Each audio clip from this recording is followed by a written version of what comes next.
সিরিয়ার একজন আলেম, মসজিদের পাশেই তিনি পরিবার নিয়ে সদা সর্বদা থাকতেন। এলাকার একটা বখাটে যুবক চিন্তা করলো, হুজুরে প্রতিদিন ফজরের সময় মানুষদেরকে ডাকে, এই সময় হুজুরে যখন ডাকবো তখন আমি তার পরিবারের মধ্যে গিয়ে একটু ডিস্টার্ব করব, হুজুরের বউটারে নেওয়া যায় কিনা, এরকম করে ডিস্টার্ব করতে শুরু করলো। তো ইমাম সাহেবের বউ তিনি তার স্বামীকে বললেন, শুনো, এলাকার মধ্যে একটা বখাটে যুবক আছে, সে তুমি যখন ফজরের সময় যাও, আমি যখন নামাজের মধ্যে উঠি, সে আমাকে খুব ডিস্টার্ব করে, সে নাকি আমাকে বিয়ে করতে চায়। তো ইমাম সাহেব তাকে ডাকলো, ডেকে বলল, যুবক রে, কেন তুমি এমন করো? হুজুর, আপনার বউটা পছন্দ হয়েছে। বউটা পছন্দ হয়েছে?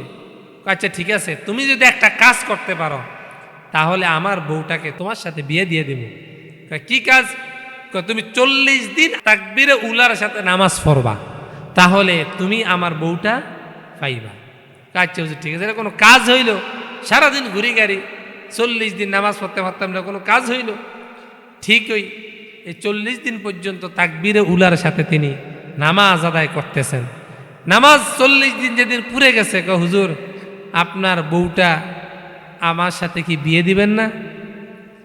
যেহেতু তুমি এখনো বিয়ের কথা বলছো, বুঝা গেল তোমার নামাজ কবুল হয় না। হুজুর বুঝছি আপনি খুব ঝামেলা করবেন, এই জন্য 40 দিন নামাজ পড়ছি, তবে অজু সারা। কি সারা? অজু সারা নামাজ পড়ছি। হুজুরের আমিও বুঝছি যে যেহেতু 40 দিন পর তুমি বিয়ের কথা কইছ, এই জন্য আমি বুঝছি তোমার নামাজ হয় না। যুবককে ডাক দিয়ে বলল, যুবক রে, তুমি যেহেতু আমাকে ফাঁকি দিছ, আল্লাহকে তো তুমি ফাঁকি দিতে পারো না। যে ব্যক্তি 40 দিন নামাজ আদায় করবে তাকবীর উলার সাথে, সে কখনো অবৈধ কাজের মধ্যে থাকতে পারে না।